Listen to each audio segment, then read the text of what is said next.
Welcome to Movie Division. We will recap an epic science fiction adventure movie titled Avatar Fire and Ash. Spoiler alert. Watch out. The story opens in the skies of Pandora. Loic relives a memory that refuses to fade. He and his late brother Nediam soar through the clouds on their Ikrons, free and fearless. The moment is beautiful and crushing. Nediam is gone, and Loic still carries the weight of that loss, blaming himself for the choices that led to his brother's death. Below the surface, life moves forward, but the wounds remain open. Kiri and Spider drift closer than before, their bond quietly deepening. Meanwhile, Neytiri sinks into grief, turning to ancient Na'vi traditions to survive the pain of losing her son. Jake Sully, now hardened by endless war, leads his children into sunken wrecks to recover human weapons, believing the fight ahead will demand everything. This choice angers the Metkayina.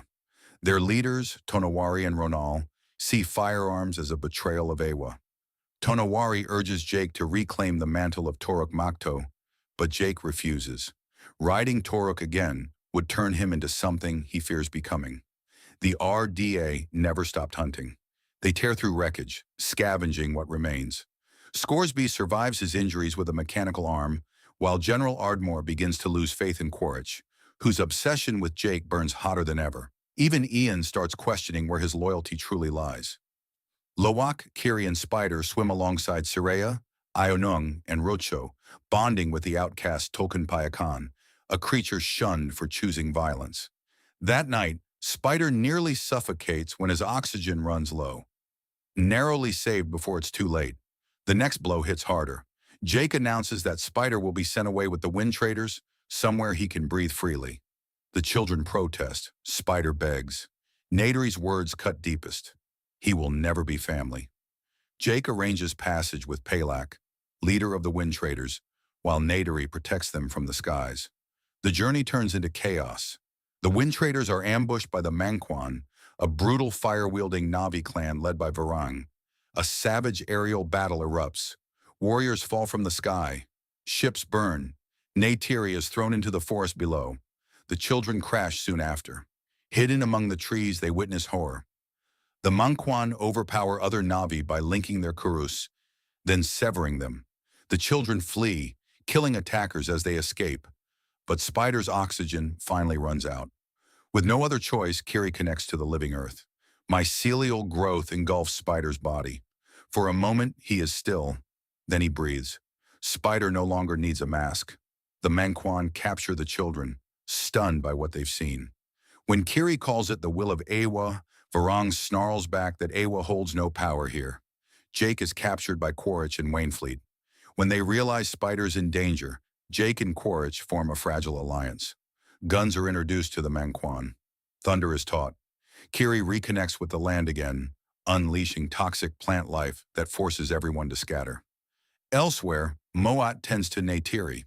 Jake tries one last time to reach Quaritch, asking him to see the world as a Na'vi. Quaritch refuses.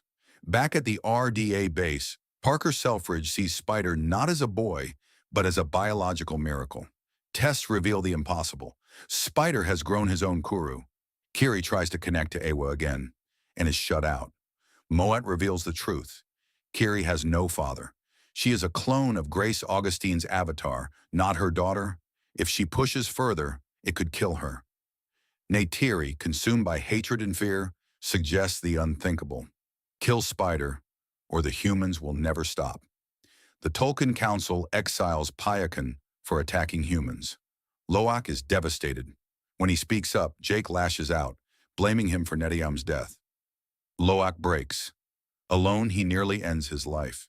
Kiri and Soraya pull him back from the edge. Meanwhile, Quaritch seeks Varang again. She tells him her people lost faith in Awa when fire destroyed everything. They adapted, or died. The two form a dangerous bond, both physical and ideological. Spider and Kiri share their first kiss.